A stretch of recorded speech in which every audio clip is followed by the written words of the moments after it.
So this one, I'm going to do a little bit less actual skill checks because this one's going to be a little bit more dialogue based. So I'll just kind of play the characters and I'll try and see if I can get my voices well enough that you can differentiate people. Were you able to at the last table? Yeah. Okay. I'm not the greatest at doing voices and they don't always do the best over this. But anyways, yeah, so you sit down or you stand up here at the table and you're kind of sitting there shuffling the deck up a little bit, and at that you see a very large, very familiar figure walk in as Alexander Fulbright comes in and says, Morden, I hope that you're having a good evening, aren't you? He kind of winks at you and he takes a seat at the table. And by him, 3 different people all come and take a seat. One of them is a woman who, they all kind of look pretty noble, but like a woman who looks very posh and noble. And her name is Milfred. Then you see a man who is like short and very stocky, who comes and he takes a seat right next to Fulbright. And then you see one more dwarf, actually, who seems just very gruff and like he looks like he just stepped out of a forge like area. It's like he maybe doesn't really want to be here right now. And they all sit right there. And they introduce themselves, and the dwarf's like, wait, let me look up his name. The dwarf sits there and says, Ruthak. What was that? And just, Ruthak. Ruthak. And the lady next to him kind of like lazily puts her hand out, like awaiting for you to kiss it. She says, and I am Milfred. Kind of a big deal around these parts. You've probably met my husband, Robert. As I kiss her hand, I was like, well, indeed, it's a rare honor to have such an esteemed lady grace this table. No wonder Fulbright came over. Oh, yes. Yes, indeed. And then you see the other guy, and he's kind of like, oh, yes, my name is... You sure you can manage that? No, probably not. Let me come up with a new one in a second. Alright. He says, excuse me, my name is Eugene. I am from faraway parts. I am not very familiar with these games that you play, but I am brought here by my friend Fulbright. And, well, I plan on having a good time, and I look forward to playing with you. Well, you've already made this table a little brighter with your presence, so I can imagine we'll have a great time, Eugene. Why, thank you. Thank you very much. Well now, Rifhak, what can I get a bold dwarf like yourself for? You fancying a drink? Yeah, whiskey. Well, let me get the top shelf whiskey for you, sir. Anyone else? Bottom shelf. Just give me some whiskey. Alright, full proof for you. And I'll kind of motion for Tabitha, I guess, if she's walking by. Tabitha's not walking by, but there is one lady, and Fulbright says, hey, Melissa, bring us some drinks, why don't ya? I'll have a nice glass of scotch, and we'll take a nice rosé for the lady. Ruthak will have his own grog, and exactly, Morden knows. And what would you like, Peter? I would like some vodka. Do you have any vodka with you? Fulbright says, oh, we've got some vodka. Don't worry. Melissa, be back in a hurry. Alright, Morden, let's see what you got. Alright, chaps, welcome to the table. I am Morden Doc. The pleasure is all mine as I serve you this evening, and as you can imagine, I'm a little, well, anxious to have Fulbright here, but do put in a good word with him after this evening.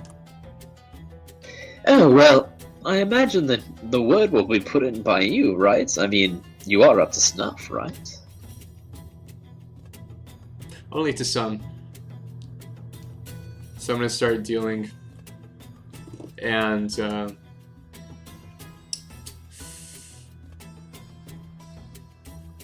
I guess as I deal, kind of gauge how they're feeling. So who is the most hesitant at the table? I'm assuming right now it's the dwarf. Like, yeah, okay, so the dwarf looks very out of place. Like, he does not probably frequent the casino floor. He probably frequents other areas. Yeah, so he doesn't look like he's very comfortable talking to people. Okay.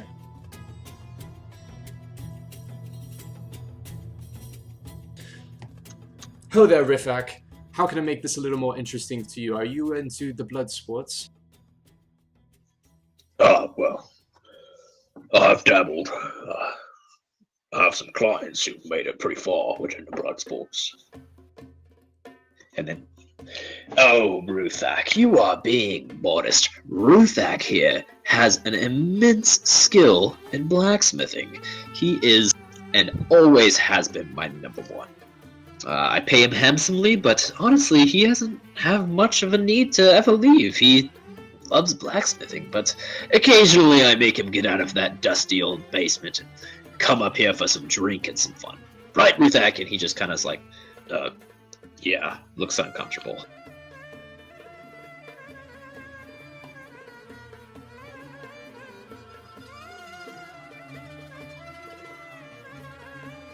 Alright, well this is just a game of chats, and as we all know, the intrigue at the table is what makes it fun, so let's see how you guys can read each other.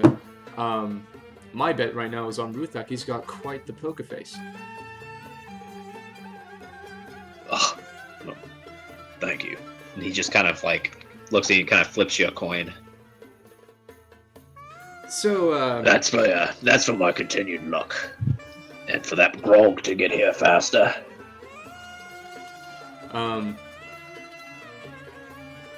Whenever the grog does get there, I'm gonna like motion that it just keeps coming for Ruthak, so that he has like a continuous supply. He looks like he's gonna down them in like one swig, so I want there to be more as soon as he like puts it down, just so he's content. Okay. Alright, so we're dealing, and I'm like, Melissa, you're the beautiful bride of, that bastard Bob. He was at my table earlier, eh? Oh, yes. Bob is an interesting one, isn't he? Quite the boaster, which, as we all know, tends to follow underperformers. How is he in bed, miss? I believe that's a little bit personal. Let's not steer to that topic, Mr. Morden. As I say that, I like wink at Ruthak to see if that's his tempo of comedy. He's kind of like... And then Peter says, I'm not going to do that because that's going to make it boring. Oh yes, my friends. We all love a good dirty joke every now and then. I bet you that Bob is quite virile, right? After all, they do have, 5, 6 children at this point? Though I will say, they all look quite a bit more exotic than Bob does, don't they, Melissa? Says, well, who knows? We don't know who's in Bob's family tree now, do we? Well, Melissa, I'm sure they all take after your particular beauty, and what a blessing that is. A blessing indeed. Thank you, Morden. So, Fulbright, how do your odds favor you on most evenings? Well, thank you for asking. I used to bless the gods for my past. You do know my history, correct? Yo, the most noble of paladins, or so they say. Oh yes, I was once a very noble paladin, very noble. I followed the Trinity, actually. I don't know if you've ever heard of them, but I followed them for a long time, and I grew very powerful. But, well, over time I found myself in the enviable position of, well, overcoming their power in a lot of ways, and I found myself no longer needing their guidance, and still able to smite some evil just as well as I ever could. I do find that cunning minds like your own tend to outgrow the precepts of, I guess, dogma, as it were. I'm not surprised that you found your way here in such a powerful position. Oh, yes. Well, thank you, Morden. Actually, how about you give me your hand, the one with the scar on it? I'll reach across the table. I guess I'll kind of just step on the table, honestly. My reach is- Yeah, you can reach. He's a big guy. Yeah. He can reach it. So he reaches out and he grabs it and he says, Now, I could heal this for you. I'm not going to, because I feel it's part of your character. But with a little bit of power thrown in, and you see it start to, like, brightly glow, well, all I can say is that I still have the light coursing through my veins, even if it's not coursing through my prayers. And he lets go of your hand, and you take it back, and you see a coin in it. And that's a fancy trick. I'll have to learn that one, mister. Thank you very much. And so, You're welcome. have we kind of dealt any hands? Are they all betting comfortably and have the drinks? yeah. prepared? So I mean, I'm not doing this one as you having to do it because you're not in the game. It's blackjack, so or poker. So I'm just saying that you're doing this while As a talking. host. I'm kind of seeing in this situation, I'm seeing how well you can play into the characters that I'm making. That's kind of what I'm trying to do as a host. So Eugene, you seem to come from foreign lands. Tell me about your home. Is it more beautiful than the Jewel of the West? Oh, well, nothing is quite as beautiful as the Jewel of the West, but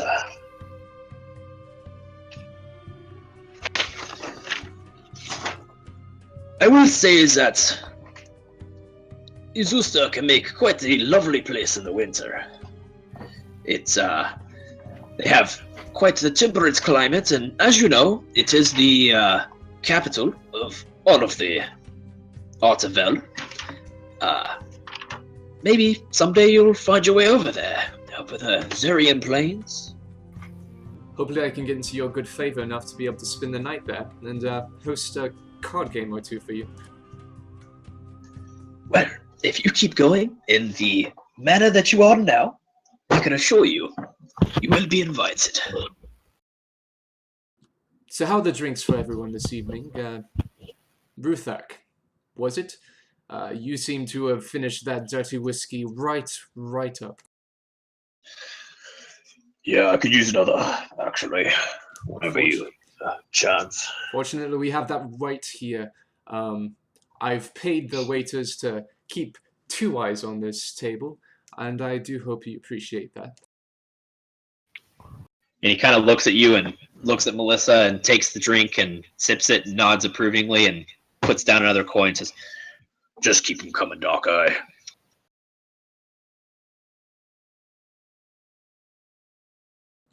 I'll keep them coming as long as you keep that great temper of yours just beaming down here at my end of the table. Now, Melissa.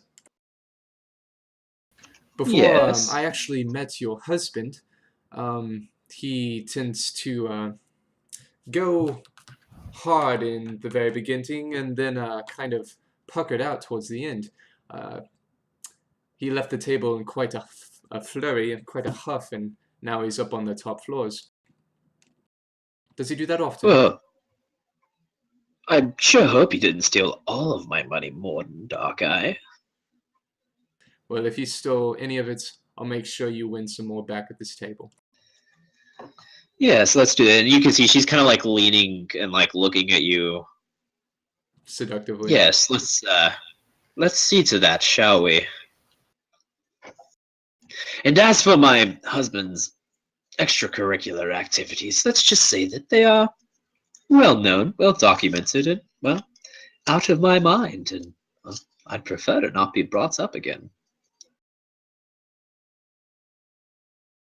Just getting a feel for the table, miss. I do believe you seem the one to appreciate a nice, hard game. Oh, well, I have been known to appreciate a nice, hard game, haven't I? I'll She say with that phrase. takes a sip. She takes a sip of her wine and kind of lays down one coin and just she lays it down and puts her finger on it and just slides it all the way over to your side of the table and puts it right on top of the pile that you have. As she does this, I'll kiss the coin and put it back on the table. Oh, quite the charmer. My mother raised me right, miss. Always give proper respect to the most beautiful lady in the room. Well, I hope she didn't teach you to give too much respect. Winks at you. Well, And at I've that, been known to Fulbright's raise like- trouble. Fulbright's like, all right, let's not have this be a romantic showcase. There are 3 others at the table. All right, so, Morden, I'd like to know. Tell me the story of you burning down Cicero's card house. That was Cicero. Oh, yes, did you not know? No, I just Must be- came in to win, and well, at the end of the night, I'm afraid that the tavern was no more. It's quite the story. I have though. to yeah, he used to be a pretty normal guy, but I will say after you kind of undid his business, he kind of went over the deep end. Have you seen him recently? He has taken to dressing in very odd vestments and acting very peculiar. Yeah, the man seems to fancy himself a clown or a harlequin, as they might say. Yes, yes. But anyways, carry on. Tell me the story. I'd love to hear it. Well, I was raised in the rural areas as a troupe player. My parents were both very gifted, but we found our way after some famine in Ural, the jewel of the West, and I've had a reputation for winning. And as I came into the big city, I just wanted to try my luck at these tables. So I went to the biggest tavern I could find, and I guess that would have happened to have been Cicero's place, and worked Yes. my way up those tables till I was at the biggest table, I guess, with patrons that you might equate to yourselves. And then?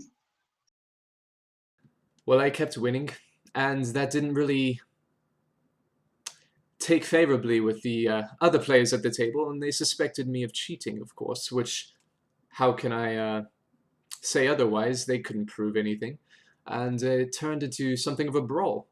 As a small halfling, I just had to avoid damage as best I could, but I'm afraid that the drink had spread very, very thickly in the veins of all the players, and the brawl turned into a riot, the riot turned into a fire, and the fire burned down the entire place, during which I lost one eye.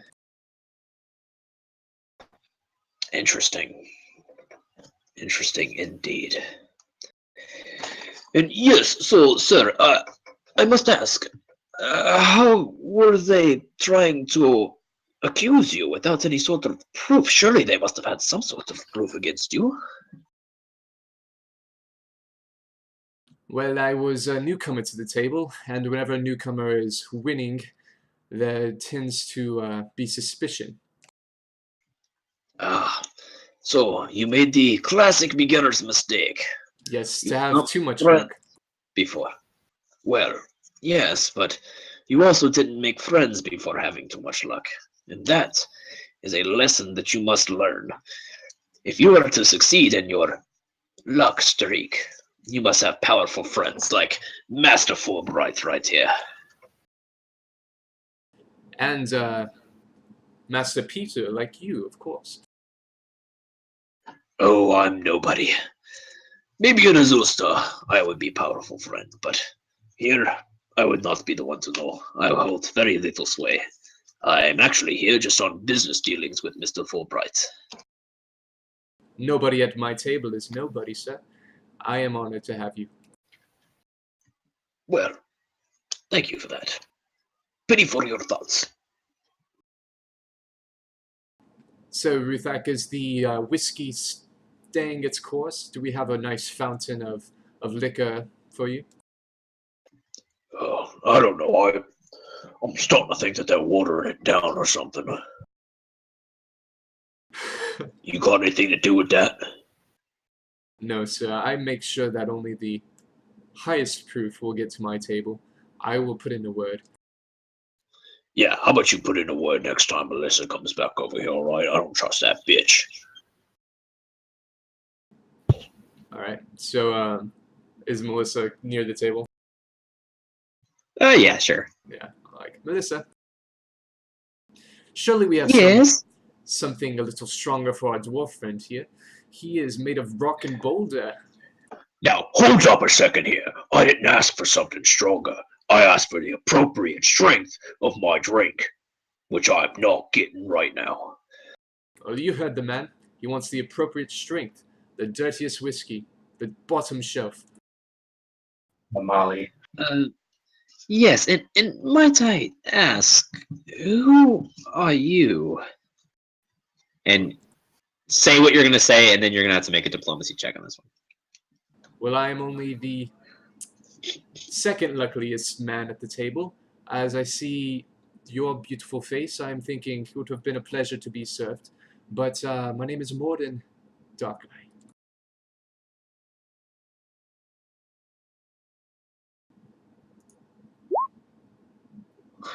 And she just kind of turns and she's like, yes, well, I sure hope that I'll be working with you in the future, and just kind of walks off. I will get you your strong grog, Ruthak, don't you worry. Can I sense motive? Is she gonna screw with it? Yeah, you can sense motive, go for it. You don't think she's going to screw with it because she doesn't want to get on Ruthak's bad side because he is kind of an important person. He's an important person to be invited to this table. That being said, she doesn't seem to like you very much. Okay.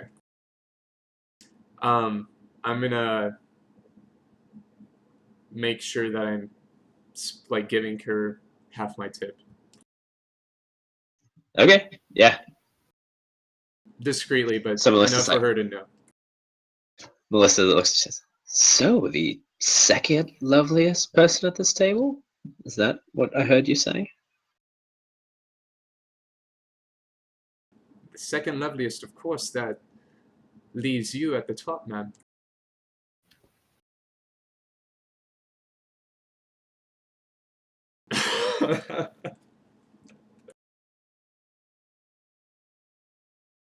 How long are you gonna do that, Jay?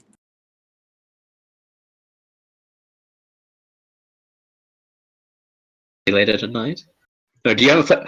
was I not pressing the button? No. No, you were Oh. just staring longingly into the camera. You're just like this. Well, I must say, I do like a charmer. So,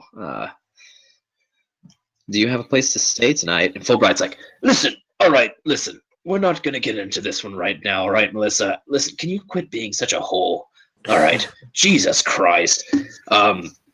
let's continue to play. And then Melissa slides over another coin and winks at you. Wait, did I name them both Melissa? Yeah, Oh, fuck. for her, the table is Milfred. I guess. Okay. No, that's what I... Okay, that's what I Yeah. meant. Okay, yeah. I was just confused because you said Melissa Ruthak. Okay, yeah. I just wrote it wrong. Milfred's at the table. Melissa's the waitress. Okay. Okay. But Fulbright's like, On with the game, Morden.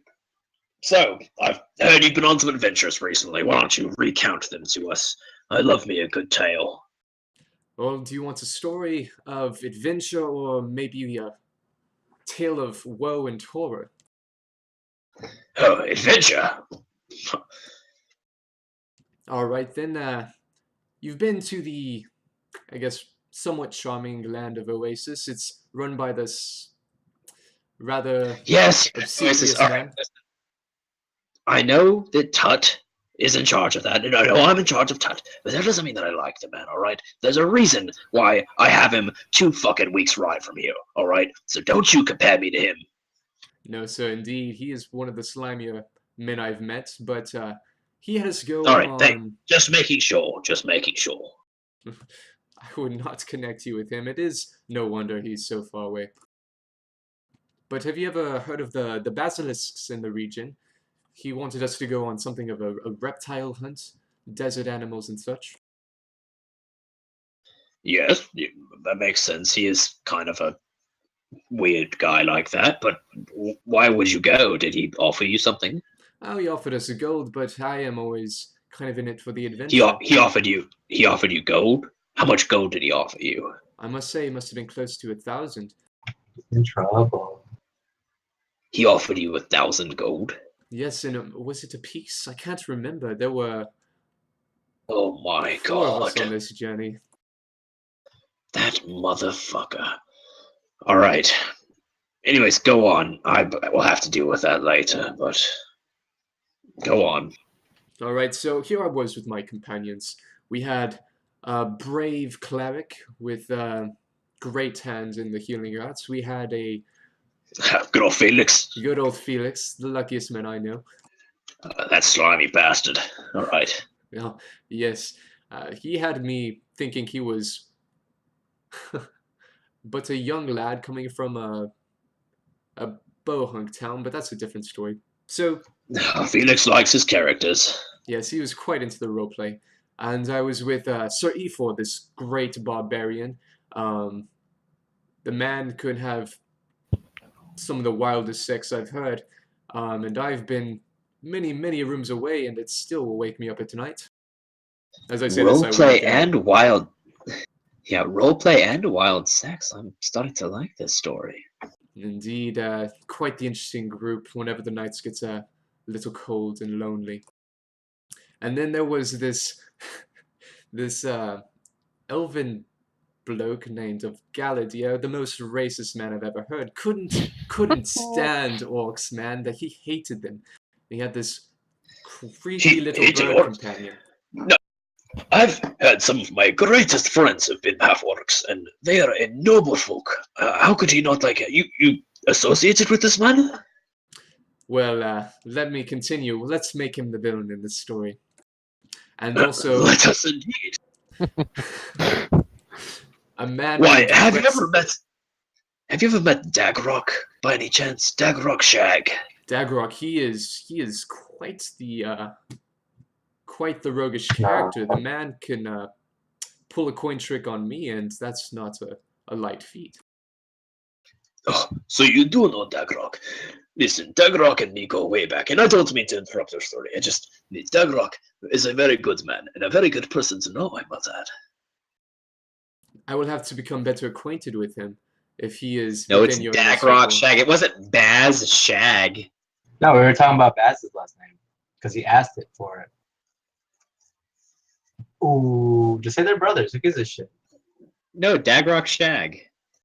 And a bit It's in bigger. my book. Anyways, go on. So here we are, the racist wizard, the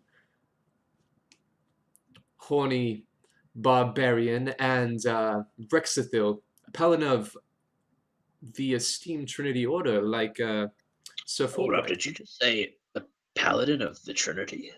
Indeed, this man is quite focused in his efforts to reconstruct, I believe, a tome of the Trinity Order. Interesting. And listen, might I ask if you know where he's from?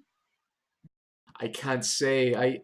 We never really got into the whereabouts of our past, being a little mistrustful of each other, but I can vouch for him as a great fighter. Well, if I say the name of his homeland, do you think there's, well, any sort of chance that you would recognize it? No points in yeah, and not trying.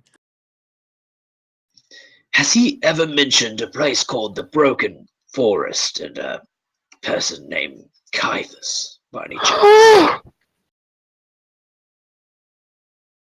No, sir, I can't say that rings a familiar Bluff bell roll. with me. Craigasm for Jordan. I know. It's the first time I've heard his name. Oh, well, I guess that was a long shot. You'll have to introduce us. I'm sure that you will. Indeed, I will. The man is well, he's here with me in the city, and I must find him, I guess, after this table is through. Back to the story. Well, I would very much like to meet him. Anyways, continue. So here we were, traveling through this sandy desert with this Tut just bellowing orders willy-nilly, like he commanded us, thinking 1,000 golds of someone else's money was enough to make us his slaves, no doubt. Yes, And that sounds like him. as we went along, we came across these strange lizard creatures with a terribly cold aura emanating from them. I'd never heard of them before, but the second they showed up, that's what he went screaming and running away as quick as his little legs could scamper him. And did you say ice on back? Yes, true ice. Did Unmelting. you by any chance grab any of this ice? I ask for a friend. Well, sir, if you meet with me at the end of this evening, I can make sure that you find the man who owns it right now. I may have some interest for a friend, of course, if could get some hands on that ice. But anyways, go on. So, these vicious beasts appeared, and yours truly, I was riding atop the horny barbarian, and they came forward to strike at my friend, and what was I to do? Riding but- atop him, you say? Oh, yes. That's the way I like to roll, miss. And in the middle of battle, no doubt. My blade is always sharp. So, the beast runs over, and I pirouette off my friend's back and sink my daggers into it, and I let loose this terrible scream. But in short order, the racist wizard shot his magical bolts. The great paladin let loose the fury of the Trinity gods, and the great barbarian swung his mighty sword. And before long, well, there was nothing left but a group of dead lizards with unmelting ice in their backs. Well, I must say, this is quite the accomplishment. I believe you mentioned a basilisk? Yes, we thought maybe these were the beasts that Sir Tut was having us chase, but in short order he made it known to us that they were not, and they were really just the pregame. But untired as we were, with our healing friends, the healing arts of our friends Felix, we continued on our way and found this dark, dark cavern, home to, as we assumed, the vicious basilisk. And This so, is like the perfect song for this. into this cave we snuck, and as stealthily as we could, but we were ill prepared for the many traps inside. Oh, traps in the middle of the desert? That doesn't really add up. No, It almost and seems so- like somebody just shoehorned those in there to increase the challenge. I know, it was quite odd. I wondered whether this could have been an old Common cave of- mistake, Mr. Fulbright. It was actually, I don't mean to interrupt, but I do know my fair share of history, and these caverns actually around these parts were used back before the desert was even here. It was back whenever this was still a forested area, similar to the Ottawa Woods or something. But anyways, this was a large battle, and these caverns were housed the multiple army bases. So it is really not out of the question for these to have some sort of old traps in them. Well, we, being clueless wanderers, we were not prepared for these traps, and it wasn't long before half my company had been penetrated by some poisonous darts that began to eat away at their constitution, sapping the life force from them with every step they took. Sounds dangerous. It was indeed, ma'am. And I had to keep my footstep light, but my short swords at the ready as we crept forward in this darkness. It was so dark I could not see my hand in front of my face, and so our racist wizard friend summons his light bulbs and sent them flying around the cavern so we could find our way in the dark. And as we were creeping, we soon came across this ponderous breathing from a sleeping reptile. Oh, you see, to see in the dark, you need dwarven blood. You need a dwarf to join your group. I don't know why you don't have one already. He's looking real woozy. If only we could be so lucky to have one of your folk among us, sir. You are stout and strong indeed, and I've not met one that was not worth many times his stone in a battle. Oh, that's because you haven't met my cousin. He is useless. Oh, is he a But wizard? have some coin. Dwarven wizard, no blood of mine. As we crept forward in this dark cave, one of my companions, the noble Rexithil, stumbled in the dark, and it awakens the basilisk beast. Well, yes. What did you do at these points? I know that the basilisk has such interesting supernatural abilities. Surely none of you fell prey. Well, it did not take it long for it to turn its loathsome gaze upon my party, and as it did, petrifying Sir Efor in his tracks, turned to stone, rivaled only by the hardness of his own particular endowment. Interesting. Go on. And as this beast rushed forward to make a meal out of us, well, we all prepared ourselves to fight. And we could hear Sir Tut peeing himself in the corner, but undistracted, we went to work on the beast. Galadia fixed the beast with a withering spell that lowered its strength by half, and soon the creature was struggling just to stand up. But in return, So, the racist wizard saved the day? no, the racist wizard was turned to stone.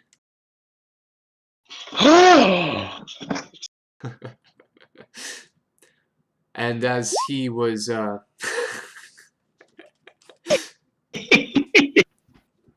turned to stone, we heard one final gasping caw from his creepy raven as it turned to stone on his shoulder.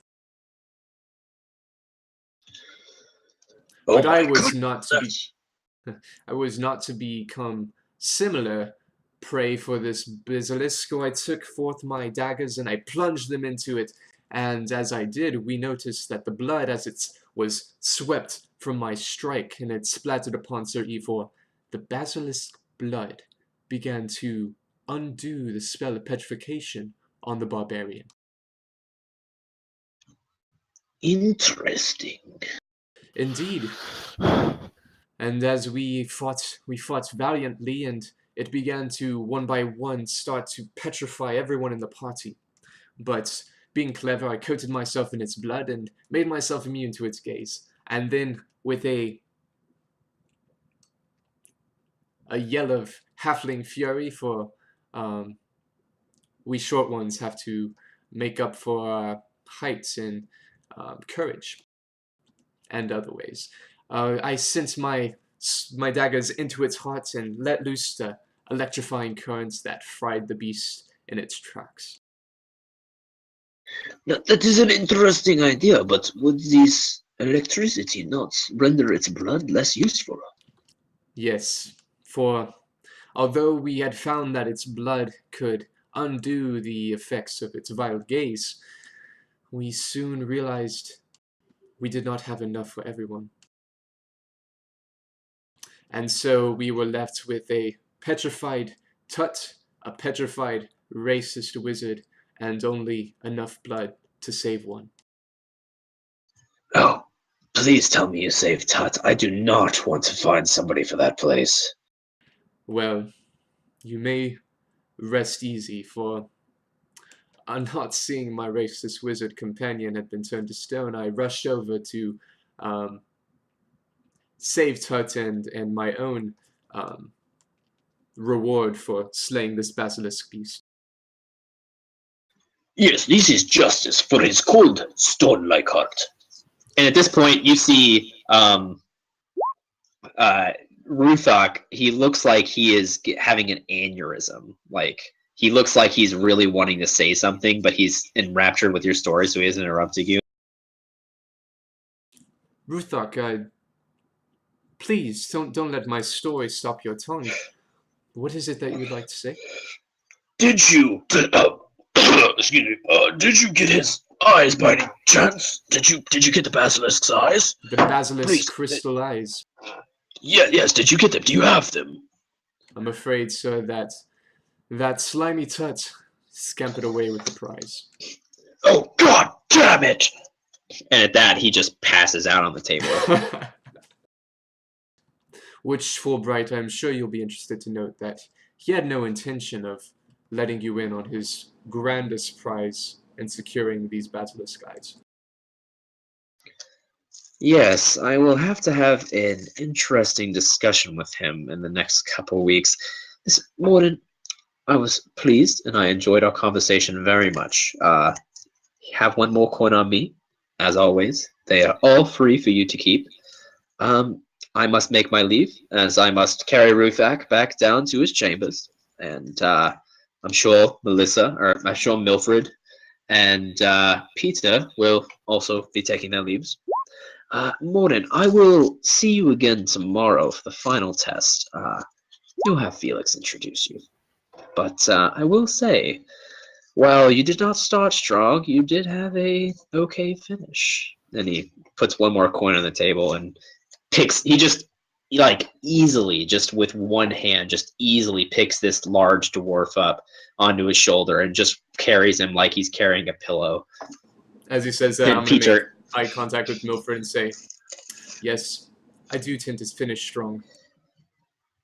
yeah, and at that, Peter kind of looks between both of you and says, I will be making my leave, Morden. It was a pleasure to meet you, and I would love to host you if you ever come by Azusta. Oh, indeed, and do tell me where you're staying so I can send the friend with the unmelting ice your way. Alas, this is my last night in town. And the unmelting ice was Ruthok. This is my last night in town. But I will say that I would love to see you some other time.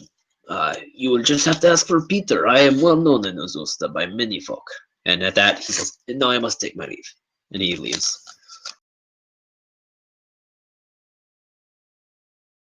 And so then it's just you and Milford. Milford's like, Well, Morden, I would absolutely love to hear more of your tales of excitement. and at that, you make a perception check.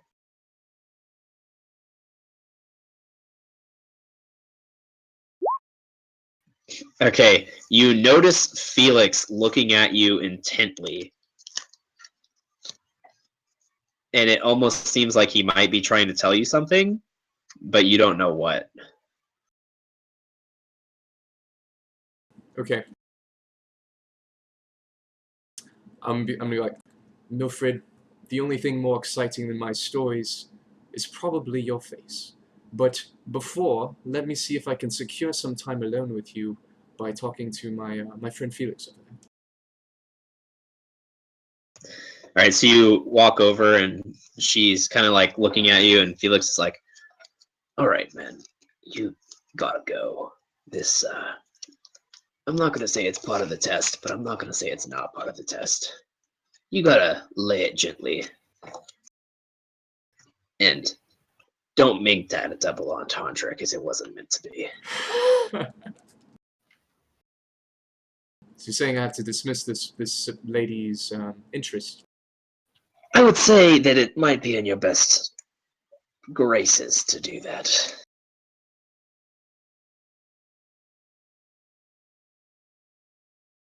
Well, one of my favorite cop-outs is to send her after one of my friends, so I will try that. And so I'm gonna walk back to Milford. So, Morden, what say you? Well, Milfred, I am afraid that my night is going to be a little busy, but as you probably, and for no doubt, were paying attention when I was mentioning my brave barbarian companion. Ah, I do remember this brave, rock-solid barbarian companion. His feats in the bedroom I must again just praise. I am afraid that sometimes just hearing it, I'm a little afraid. The man, well, he knows how to treat a woman. All right, make a diplomacy check or a bluff check, depending on.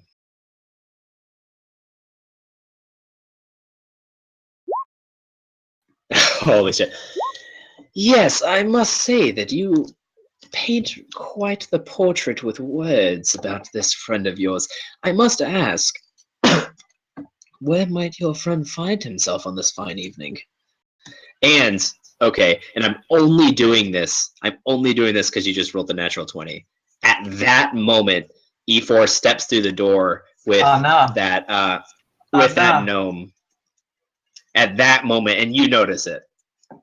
Well, Milfred, tonight is your lucky night, and I do hope that it is a long and pleasurable experience. For just over there, do you see that tall, muscular, just bulging specimen? Oh, yes, that's evil. That is evil. And, you know, I could even put in a good word on your behalf. Do you have anything of interest you might want me to whisper in his ear? You know, I think that you have quite the silver tongue. I think I'll allow you to make up my own wishes for you. Well then, do you have a place you might be staying? I could send him your way. I know he might be fighting in the ring later on. You might want to catch that, but as it stands, Well, that is perfect, actually. I was planning on attending the blood sports after this anyways, so I will go and find my place. I'm sure that you'll be able to find me and maybe point E4 in my direction. And she hands you a rose and says, Have him give this to me if he makes it out alive, would you? with pleasure. I am excited to tell you that the man tends to lose his clothing in fights, so you will have quite the spectacle to moisten your appetite. and at that, she leans down and gives you a kiss on the cheek and says, I'll be waiting with bated breath, I assure you. A pleasure spinning this evening's table with you, Milfred, but I really must be going. Yes, yes, please. and then she goes up the stairs, kind of following E4, but that's just because they're both in the same direction. She doesn't go up and talk to him or anything. And E4 is just sitting there, kind of like looking around, kind of confused because he's still not exactly sure what's going on. All right, I'm gonna walk up to him. Hello there, E4. How you doing tonight?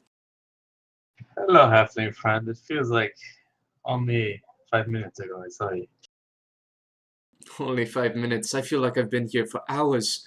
But E4, I must tell you, there is a lady, and she is just absolutely starving for sex. I mean, desperate means crazy. Desperate means crazy, but crazy can be fun sometimes, eh? I will point you in her direction. I will make no promise as to whether you have to be with her tonight, but After that battle, if you are feeling the need for some sexual exploits, just give me a nod and I'll come over. I have a flower. How would you rate her? Good, bad? What is she on a scale of 1 to 10 in looks? You know what? Go on, wordsmith. I will let you make that decision. Okay. So E4, do you see this rose? Yes. Very nice. Almost. How would you rate it on a Prestige. scale of 1 to 10 with flowers? Let's see, trophy wise, right? So I'd say a solid 8. This flower, solid 8. Yeah. But did you note its thorns? Did you note its subtle hint of danger? I'm not threatened by flowers, my friend. This woman, she is more than she appears. She might be a lovely creature, but I can assure you that she has devious intent. And if she had, by looks alone, an 8, I do fear that she will show you things in the bedroom you have never experienced. You know, if I manage to get through the shit I'm going through, sure. Well, then I'll hold on to this flower. You will merely have to present it to her and, well, your spectacular self at the end of the fight. And at that point, Nazir's like, Evil, come on. I'm being summoned. Okay, friend. Good luck. I'm being called by new slave, master.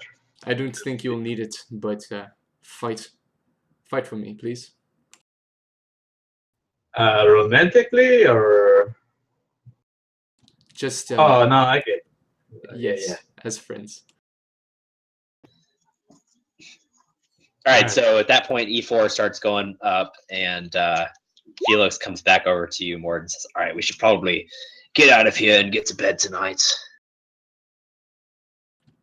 That's good with me, Felix. Do you have any reason why I had to bow out from that particular lady? Is she dangerous? Oh, no. Milford's just a slut. But I will say that Fulbright may or may not want his employees bedding every woman who comes in that direction. Well, I do like to talk a big game, but I'm not quite the same in bed. So honestly, if I can play hard to get, it will give me father. In my experience, the mystery of being just out of reach can sometimes work in your benefit in this type of game. Yes, being a halfling does not really serve oneself in the bedchamber with larger women. Though I do have a clever tongue, and that does get me far. Yes, let's not talk about that. Let's head back towards the grotto, shall we? And just lead the way, Felix. I'm a little worked up. All right, so you guys step out, and as you step out, your eyes are kind of adjusting from the lights to it being pretty dark, because it's definitely like pretty late at night at this point. It's like 9, 10 at night. And as you're walking back, go ahead and make a perception check.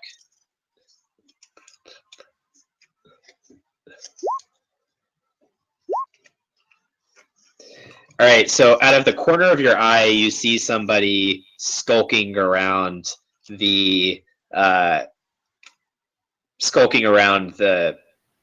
spire.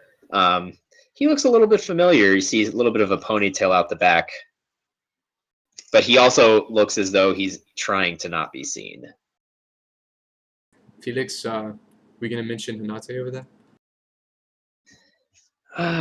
Probably best that we don't. I don't exactly know what he's up to, but it doesn't look like he wants us to know. The samurai types, they think they're so sneaky. Yes, well, I guess Cicero probably knew what he was doing whenever he gave him the mission, right? We can hope so, at least. Okay, so you guys go back towards the grotto, and that's where we'll end it. Swag.